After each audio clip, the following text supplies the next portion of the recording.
കോൺഗ്രസ് അഖിലേന്ത്യാ സമ്മേളനം നാളെ മുതൽ ഗുജറാത്തിലെ അഹമ്മദാബാദിൽ നടക്കും. നാളെ വിശാല പ്രവർത്തക സമിതി യോഗം ചേരും. നാളെ വൈകിട്ട് നേതാക്കൾ സബർമതി ആശ്രമത്തിലെ പ്രാർത്ഥനാ സംഗമത്തിലും പങ്കെടുക്കും. അഹമ്മദാബാദിൽ നിന്ന് നോബിൾ മാരിക്കാരൻ നമുക്കൊപ്പം തത്സമയം ചേരുകയാണ്. Noble Marikkaran, good evening. ഒരുക്കങ്ങളെല്ലാം പൂർത്തിയായോ? വലിയ പ്രതിസന്ധികൾ അല്ലെങ്കിൽ അധികാരത്തിലേക്ക് തിരിച്ചു വരുന്നതിനായി ഒരു പടപ്പുറപ്പാടിനിറങ്ങേണ്ട ഘട്ടത്തിലാണ് സമ്മേളനം നടക്കുന്നത്. എങ്ങനെയാണ് ഒരുക്കങ്ങൾ, നോബിൾ? സുജയ, കോൺഗ്രസിന്റെ അഖിലേന്ത്യാ സമ്മേളനത്തിന് അഹമ്മദാബാദ് ഒരുങ്ങിയിരിക്കുന്നു. അഹമ്മദാബാദിൽ നമുക്ക് ചുറ്റും കാണുന്ന ഇവിടെയാണ് നാളെ കോൺഗ്രസിന്റെ വിശാലമായ പ്രവർത്തക സമിതി യോഗം നടക്കാൻ പോകുന്നത്. 169 നേതാക്കൾ രാജ്യത്തിന്റെ വിവിധ ഭാഗങ്ങളിൽ നിന്ന് ഈ യോഗത്തിൽ പങ്കെടുക്കും.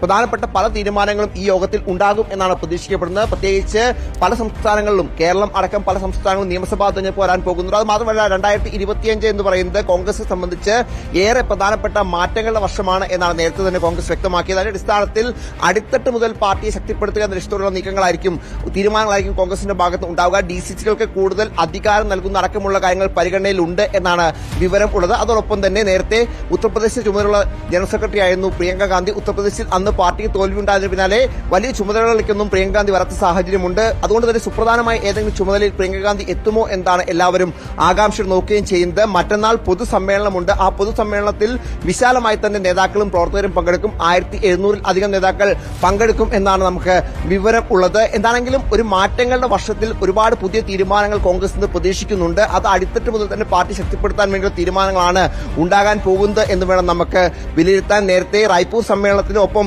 ചിന്തൻ ശിബിറിലൊക്കെ നിരവധി തീരുമാനങ്ങൾ എടുത്തെങ്കിലും അതിലും പലതും യാഥാർത്ഥ്യമാക്കാൻ കഴിയാത്ത സാഹചര്യം പാർട്ടിക്കകത്തുണ്ട്. എന്താണെങ്കിലും അതൊക്കെ പരിഹരിച്ചുകൊണ്ട് എത്രയും വേഗം പുതിയ ഒരു നേതൃത്വവുമായി, പുതിയ ഒരു സംവിധാനവുമായി തെരഞ്ഞെടുപ്പുകളിലേക്ക് പോകാൻ, പ്രത്യേകിച്ച് ലോക്സഭാ തെരഞ്ഞെടുപ്പിനാലെ ഹരിയാനയിലും മഹാരാഷ്ട്രയിലൊക്കെ പാർട്ടിക്ക് അടിതെറ്റുന്ന സാഹചര്യമാണ് ഉണ്ടായത്. ഇനിയിപ്പോൾ ബീഹാർ നിയമസഭാ തെരഞ്ഞെടുപ്പ് വരാൻ പോകുന്നു. അത്തരത്തിൽ വലിയ പരീക്ഷണങ്ങളാണ് കോൺഗ്രസിന് മുന്നിൽ ഇനി വരാൻ ഇരിക്കുന്നത്. അതുകൊണ്ട് തന്നെ പാർട്ടിയെ അതിനുവേണ്ടി സജ്ജമാക്കുക എന്ന അത്തരത്തിലുള്ള തീരുമാനങ്ങൾ തന്നെയായിരിക്കും ഈ യോഗത്തിൽ ഉണ്ടാകാൻ പോകുന്നത് എന്ന കാര്യത്തിൽ യാതൊരു സംശയവും ഇല്ല. Sujaya, okay, thank you Noble Marikkaran.